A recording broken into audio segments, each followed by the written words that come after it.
ایک دن سیدنا عثمان رضی اللہ تعالی عنہ وارضاہ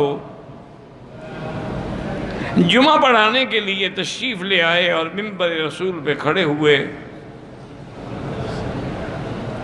ابھی آپ نے خطبہ شروع نہیں کیا تھا کہ وہ جو بلوائی آئے ہوئے تھے نا، ان میں سے دو چار آدمی کھڑے ہو گئے، انہوں نے کہا حضرت عثمان آپ خطبہ نہیں پڑھا سکتے، ہم آپ کو خطبہ نہیں پڑھانے دیں گے، نہ نماز پڑھانے دیں گے۔ حضرت عثمان نے بڑا روکا، سمجھایا مسجد نبی ہے، یہاں تو اونچی آواز کرنا منع ہے، تم کیا شروع کر رہے ہو؟ ان میں سے ایک ظالم آگے آیا اور حضرت نے جو آسا پکڑا ہوا تھا وہ آسا لے کے توڑ دیا، حالانکہ یہ وہ آسا تھا جو حضور پاک کے ہاتھ میں ہوتا تھا۔ حضور صلی اللہ علیہ وسلم سے پھر حضرت صدیق کے پاس آیا، حضرت صدیق سے پھر حضرت عمر کے پاس آیا، حضرت عمر کے بعد حضرت عثمان کے پاس آیا۔ وہ عصائے نبی، عصائے ہاتھ جو تھا وہ توڑ دیا اور حضرت کو پکڑ کے منبر سے کھینچ لیا نیچے اور مارنا شروع کر دیا۔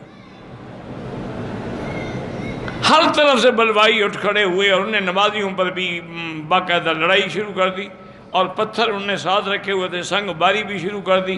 حضرت عثمان بے ہوش ہو گئے، انہوں نے سمجھا کہ فوت ہو گئے ہیں، تو کچھ مخلصین ان کو اٹھا کے ان کے گھر لے گئے، لیکن ان ظالموں نے سیدنا عثمان رضی اللہ عنہ کی حویلی کا محاصرہ کر دیا۔ اب 900 آدمی مسلح کھڑا ہوا ہے۔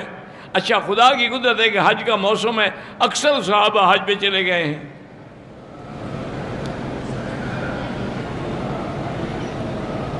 حضرت عثمان نے فرمایا بھی تم کیا چاہتے ہو؟ انہوں نے کہا جی ہم یہ چاہتے ہیں کہ آپ خلافت چھوڑ دیں، آپ خلافت کے حقدار نہیں ہیں۔ انہوں نے کہا یہ میں نہیں کر سکتا، مجھے آقا نے فرمایا تھا کہ ان اللہ مقمصک قمیصا فلا تخلعہ، اللہ تمہیں خلافت کی قمیص پہنائیں گے، تم اس کو نہ نکالنا۔ میں کیسے نکالوں؟ میں حضور کے فرمان کی مخالفت کیسے کروں؟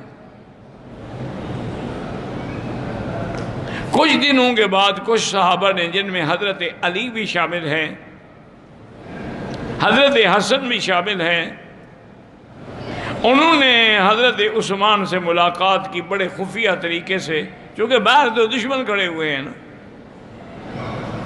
انہوں نے کہا کہ حضرت عثمان یہ 800-900 آدمی ہیں بلوائی جو آئے ہیں حملہ کرنے والے، تمہارے پاس تو خلافت ہے، طاقت ہے، حکومت ہے، فوج ہے، اب حکم تو دیں۔ آپ بحیثیت خلیفے کے حکم دیں گے ان غداروں کو اور باغیوں کو قتل کر دیا جائے، ان کی تو بوٹی بھی نہیں ملے گی مدینے میں۔ حضرت عثمان نے فرمایا کہ میرے آقا نے فرمایا تھا انک ستبتلا، ایک وقت آئے گا تم پر ایک امتحان آئے گا، فلا تقاتلن، میرے مدینے میں قتال نہ کرنا۔ تو میں کیسے قتال کا حکم دوں؟ میں تو مجبور ہوں، میں تو نہیں دے سکتا۔ صحابہ مایوس ہو کے واپس آ گئے اور پھر صحابہ نے اپنے جوانوں کو حکم دیا، جن میں عبداللہ ابن عمر بھی ہیں، عبد الرحمن ابن عوف بھی ہیں، حضرت حسن بھی ہیں، حضرت حسین بھی ہیں، حضرت طلحہ بھی ہیں، نوجوان سارے کے بھی، تم حضرت عثمان کے گھر کا پہرا دو۔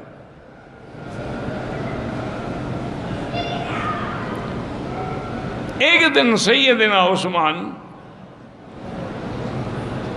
رضی اللہ تعالی عنہ اپنے گھر کی دیوار سے باہر کھڑے ہوئے اور باغیوں سے کہا بھی اور قریب آ جاؤ، میری بات سنو۔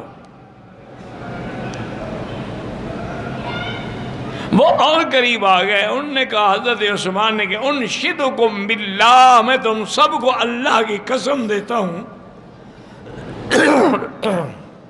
مسلمانوں کو جب پانی نہیں ملتا تھا تو بئر روما کس نے خریدا تھا اور کس نے وقف کیا تھا؟ انہوں نے کہا واللہ انت، تم نے کیا تھا۔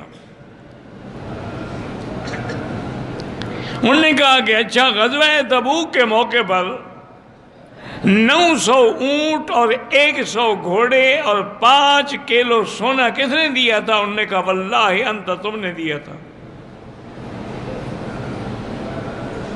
انہوں نے کہا مسجد نبوی کے لیے جب زمین تنگ ہوئی تو وہ زمین خرید کر کے مسجد کو کس نے دی؟ انہوں نے کہا واللہ انت، وہ بھی تم نے دی تھی۔ حضرت عثمان رضی اللہ تعالیٰ نے فرمایا کہ جب تم یہ گواہی دیتے ہو، اور قرآن کو جمع کس نے کیا ہے؟ ایک قرات پہ، چونکہ 7 قراتوں کی وجہ سے اختلاف ہو رہا تھا، حضرت حذیفہ کے بعد میں نے کمیٹی بنائی اور ایک قرات پہ قرآن کو جمع کر دیا جو مصحف عثمانی کہلاتا ہے۔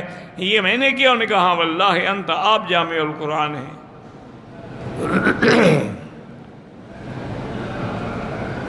انہوں نے کہا کہ بات سنو، اسلام کے اندر 3 آدمیوں کا قتل جائز ہے۔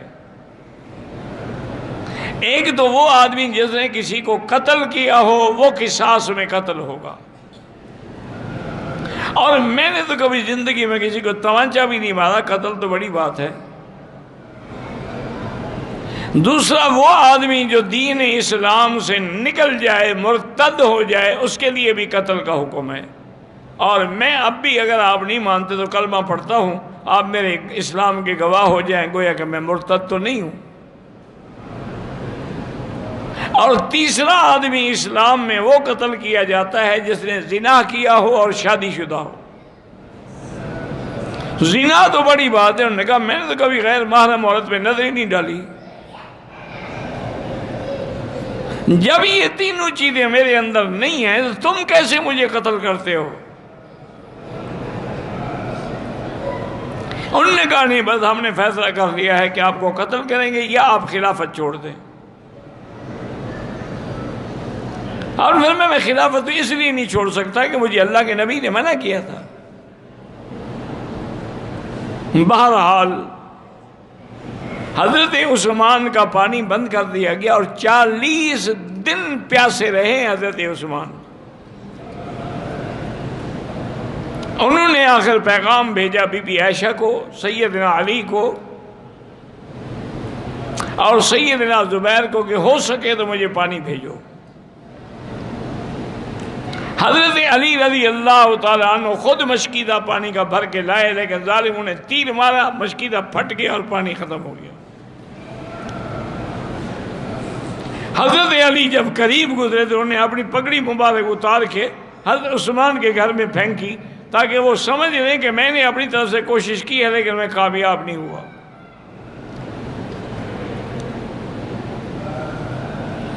ایک دن عصر کے بعد آپ نے اپنی بیوی جن کا نام نائلہ تھا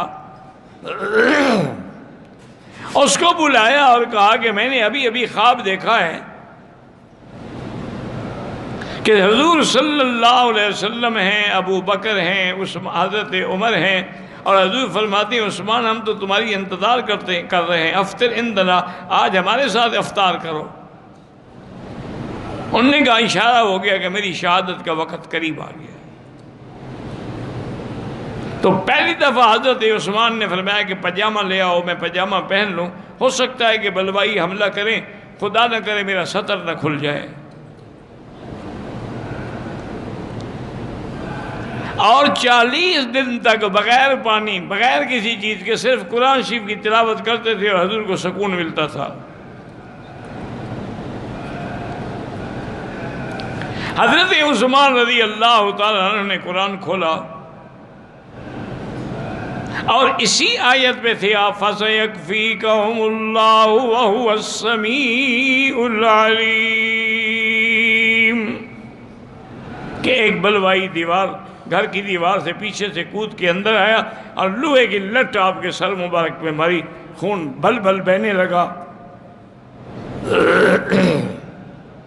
بی بی نائلہ نے روکنے کی کوشش کی، انہوں نے ان کو بھی مارا، ان کی انگلیاں کٹ گئیں۔ ایک ظالم آ کے آپ کے سینے پہ چڑھ گیا، آپ کی داڑھی کو پکڑا اور سینے پہ کودتا رہا، آپ کی پسلیاں ٹوٹ گئیں۔ ایک ظالم بلوائی نے آپ کو تھپڑ مارا۔ اس طرح ہوتے ہوتے حضرت عثمان رضی اللہ تعالیٰ عنہ شہید ہوئے اور کسی کو پتہ نہیں ہے باہر والوں کو، چونکہ باہر تو انہوں نے حصار کیا ہوا ہے۔ شہادت کے بعد بھی 2 دن آپ کی لاش گھر کے اندر بغیر کسی کفن دفن کے رکھی رہی. ایسا ظلم تو کبھی تاریخ میں بھی نہیں ہوا. بڑی مشکلوں سے 2 دن کے بعد صحابہ نے ہمت کی، جرأت کی، اندر داخل ہوئے اور آپ کی لاش مبارک کو چارپائی پہ رکھا، اٹھا کے لے آئے. حضرت جبیر ابن مطعم نے آپ پر جنازہ پڑھا اور جنت البقیع کے بالکل آخری حصے حش الکوکب میں آپ کو دفن کیا گیا. جب جنازہ جا رہا تھا تو آگے لالٹین اٹھا کے بی بی نائلہ جا رہی تھیں اور بلوائی جو تھے وہ آپ کے جنازے پر بھی پتھر برسا رہے تھے. حضرت عثمان رضی اللہ تعالیٰ عنہ کو وہیں دفن کیا گیا. صحابہ نے مشورہ کیا کہ قبر پر بھی پہرا لگا دیا جائے، ہو سکتا ہے بلوائی یہ قبر سے بھی نکال لیں، ان سے کیا توقع ہے. اس کے بعد پھر خلافت جو ہے وہ حضرت علی کے ہاتھ میں آئی. تو شہادت عثمان کے بعد جو فتنہ شروع ہوا پھر وہ ختم نہیں ہوا قیامت تک.